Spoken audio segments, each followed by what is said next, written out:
কলকাতার প্রত্যেকটা বাড়িতেই একটা কমন প্রবলেম আছে। সেটা হচ্ছে একটা কাবার্ড খুললেই সব কিছু বেরিয়ে আসে, আর ওদিকে আবার কিচেনে গেলে কোনো একটা জিনিস খুঁজে পাওয়া যায় না। তাই আমি গেলাম ডিজাইন ক্যাফে এক্সপিরিয়েন্স সেন্টারে এটা দেখার জন্য যে বাড়ি প্ল্যানিং এ কোনো বেটার উপায় আছে কি। ঢুকতেই প্রথমে আমি দেখতে পেলাম ওদের এই স্পেস সেভিং কিচেন ডেমোটা, যেটাই আমার চোখ কেড়ে নেয়।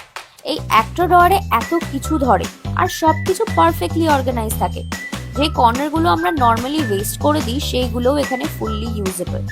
আগে বাড়িতে গেস্ট আসলে বুঝতে পারতাম না তাদের কোথায় বসতে দেবো, আর এখন এই মার্ফি বেডটার জন্য বসা আর থাকা দুটোই খুব ইজিলি পসিবল। আমরা হয়তো বাড়িতে অ্যাডজাস্ট করতে করতে এতটাই অভ্যস্ত হয়ে গেছি যে ভুলেই গেছি বাড়িটা আমাদের জন্য ডিজাইন হওয়া উচিত। ঘর ছোট হোক কি বড়, কোনো স্পেসই তোমাদের আনইউজ যাবে না। যেমন এই ওয়ার্ড্রপ গুলো তোমাদের ঘরের শেপ অনুযায়ী পারফেক্টলি ডিজাইন করা, আর ঘরের ছোট সদস্যদের জন্য স্পেস কম হলেও কোনো সমস্যা নেই। ডিজাইন ক্যাফে শুধু বাড়িকে সুন্দর করে না, ওরা বাড়ি ডিজাইন করে রিয়েল লাইফের জন্য। তাই যদি তোমাদের বাড়িতেও এখনো কনস্ট্যান্ট অ্যাডজাস্টমেন্টের মতো লাগে, তাহলে হয়তো নতুন করে ভাবার সময় এসে গেছে। ডিজাইন ক্যাফে এক্সপিরিয়েন্স সেন্টারে গিয়ে নিজের চোখে দেখে নাও।